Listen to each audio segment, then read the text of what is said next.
नमस्कार मित्रमैत्रिणींनो, सुप्रियाच्या या स्वयंपाकघरात तुम्हा सर्वांचं खूप मनापासून स्वागत आहे। आज मी तुमच्यासाठी घेऊन आलेली आहे आणखीन एक पिठल्याची रेसिपी। मागे मी सुट्टा झुणका ही रेसिपी तुमच्याबरोबर शेअर केली होती आणि त्याला तुम्ही अगदी भरभरून प्रतिसाद दिलेला आहे। तर त्याचे 30 लाखच्या वर व्ह्यू झालेले आहेत, त्याबद्दल मी तुमचे अगदी मनापासून आभार मानते। आणि आज देखील म्हणजे एक कमेंट आली होती, रिक्वेस्ट आली होती त्यांची की त्यांना कांदा वगैरे न वापरता फक्त लसूण, दाल तिखट, धने पावडर असं वापरून पिठल्याची रेसिपी दाखवा म्हणून। तर मी आज तुमच्या बरोबर तशा पद्धतीने अगदी साधं सोपं असं पिठलं याची रेसिपी शेअर करणार आहे। तर त्यासाठी काय काय साहित्य लागणार आहे ते आपण पाहूया। तर त्यासाठी आपल्याला साहित्य लागणार आहे, सर्वात आधी इथं बेसन पीठ घेतलेलं आहे। त्यानंतर फोडणीसाठी जवळजवळ 5 ते 6 लसणाच्या पाकळ्या, त्या आपण एक तर ठेचून घेऊ शकतो किंवा बारीक अशा चिरून घ्यायच्या आहे। त्यानंतर कोथिंबीर घ्यायची आहे भरपूर, मोहरी फोडणीमध्ये घालण्यासाठी, जिरं, हळद, लाल मिरची पावडर, मीठ, धना पावडर आणि थोडंसं हिंग घेतलेलं आहे। आणि फोडणीला आपल्याला तेल लागणार आहे आणि पाणी लागणार आहे। कढई गरम झालेली आहे, आपण तेल घालून घेऊया।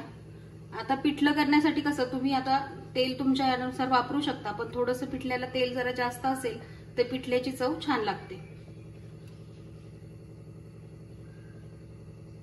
आणि कढई एकदा गरम झाली, आपलं भांडं ज्यात आपण करणार आहोत ते गरम झालं की गॅस बारीक करायचा। आता इथे मी म्हणजे सुट्टा झुणका नाही करणार आहे, तर थोडंसं पातळ असं करून दाखवणार आहे। मोहरी घालूया आधी आपण। मोहरी छान तडतडलेली आहे, आपण आता जिरं घालूया। अर्धा टीस्पून मोहरी, अर्धा टीस्पून जिरं घातलेलं आहे। आता हा लसूण घालून घेऊया।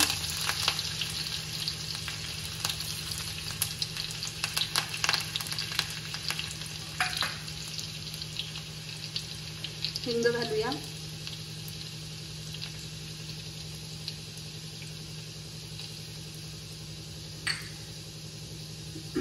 लसूण लाल व्हायला लागलेला आहे पहा। आता थोडीशी हळद घालूया यामध्ये आपण। जर आपल्याला लाल रंग हवा असेल तर हळद थोडी कमी घालायची। तर लाल मिरची पावडर, आपण तिखट कसं खातो त्यानुसार लाल तिखट घालायचं आहे। धना पावडर घालायची आहे। तेल गरम झालं की गॅस बारीक करून पटपट हे सर्व आपण साहित्य घालून घ्यायचं आहे। चवीप्रमाणे मीठ घालायचं आहे। थोडीशी कोथिंबीर आपण तेलातच घालणार आहोत। आता हे छान व्यवस्थित थोडंसं परतून घेऊया।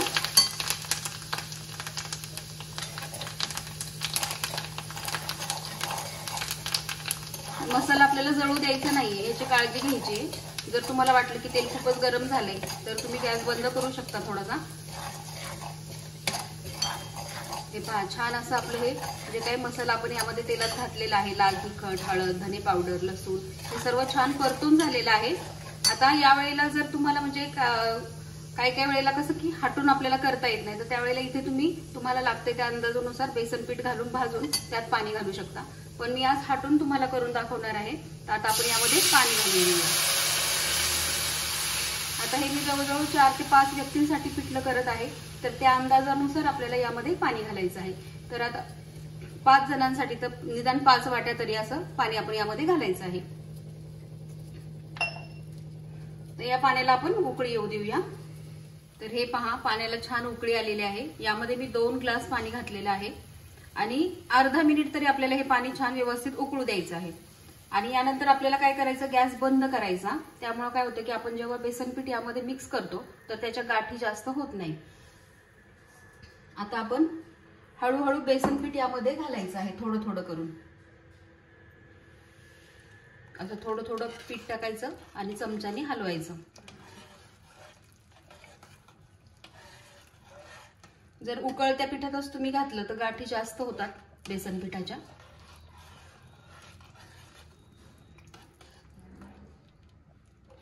आणि या गाठी देखील काही खराब लागत नाही, उलट छान चविष्ट लागतात।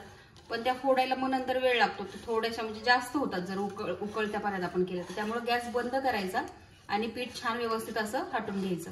आता यामध्ये पीठ किती घालायचं, तर खूप पातळ तुम्हाला कशी पाहिजे त्या प्रकारे, की पातळ हवं असेल तर थोडं कमी घालायचं पीठ, आणि थोडंसं घट्ट हवं असेल तर त्यानुसार आपल्याला या पिठाचं त्यामध्ये प्रमाण ठरवायचं आहे।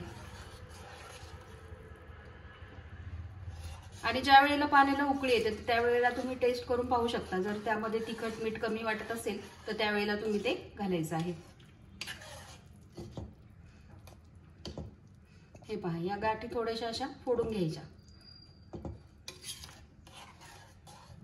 आणि यामध्ये जास्त आपण कांदा वगैरे काही घातलेलं नाहीये, तर झटपट होणार हे पिठलं आहे. पटकन आपल्याला जर करायचं असेल तर खूप सोपी अशी ही रेसिपी आहे. बऱ्यापैकी दाट हे झालेलं आहे पहा. आता लागलं तर आणखी आपण वरनं घालू शकतो. आता आपण काय करूया, गॅस चालू करूया. जेव्हा उकळी येते तर त्यावेळेला ते घट्ट होत जातं बेसन पीठ. त्यामुळे खूपही घट्ट आपल्याला करायचं नाही. म्हणजे तुम्हाला जर घट्ट हवं असेल, सुक्का हवं असेल तर त्यावेळेला पाण्याचं प्रमाणच ते कमी ठेवावं लागतं. आपण आज पातळ पिठल्याची रेसिपी पाहत आहोत.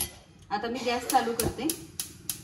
आता एवढं प्रमाण ठीक आहे, यापेक्षा घट्ट नकोय. तर मी आता हे पिठाचं बाजूला ठेवून देते.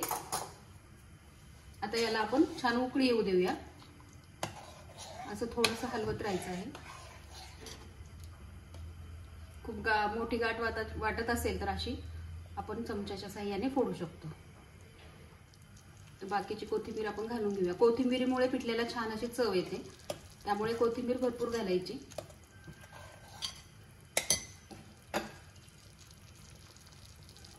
हे पहा, आता उकळी आलेली आहे. आपण आता बारीक गॅस करूया आणि बारीक गॅसवरती 5 ते 10 मिनिटं पिठलं छान शिजवून घेऊया. आणि पिठलं शिजताना काय होतं की ते उडतं असं, त्यामुळे त्याच्यावरती झाकण ठेवायचं, म्हणजे आपला गॅस वगैरे खराब होणार नाही. तर आता बारीक गॅसवरती आपण 5 ते 10 मिनिटं छान पिठलं शिजवून घेऊया. आणि मध्ये एकदा चमच्याच्या साहाय्याने ते व्यवस्थित हलवून घ्यायचं, जेणेकरून ते खाली लागणार नाही. तर हे पहा, 10 मिनिटं झालेले आहेत. छान असं पिठलं आपलं तयार झालेलं आहे. गॅस बंद करते मी. आणि हे पहा, झाकणावरती सर्व उडलेलं आहे. जर तुम्ही झाकण लावलं नाही तर सगळं गॅस आपला खराब होईल. पिठलं आपलं तयार झालेलं आहे. पहा किती छान रंग आलेला आहे आणि चवीला देखील तेवढंच छान लागतं हे पिठलं. आणि सगळ्यात मेन म्हणजे झटपट होणार आहे. फक्त एवढं लक्षात ठेवायचं की ज्या वेळेला आपण फोडणी देतो तर त्यावेळेला तेल व्यवस्थित गरम होऊ द्यायचं.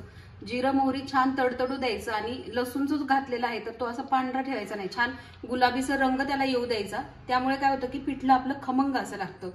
तर आपण हे पिठलं आता सर्विंग बाउलमध्ये काढून घेऊया. तर हे पहा, छान असं झटपट होणारं पिठलं आपलं तयार झालेलं आहे आणि चवीला तेवढं चविष्ट आहे. तर रेसिपी तुम्हाला आवडली असेल तर रेसिपीला लाईक करायला विसरू नका. चॅनलला सबस्क्राईब करायला विसरू नका. त्याचप्रमाणे तुम्हाला आवडली असेल तर तुमच्या मित्रमैत्रिणींबरोबर देखील तुम्ही ही रेसिपी शेअर करू शकता.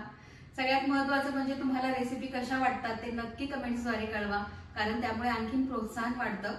शेवटी एवढंच म्हणेल, माझ्या पाककलेला तुम्ही जो काही प्रतिसाद देत आहात त्याबद्दल तुमचे अगदी मनापासून धन्यवाद.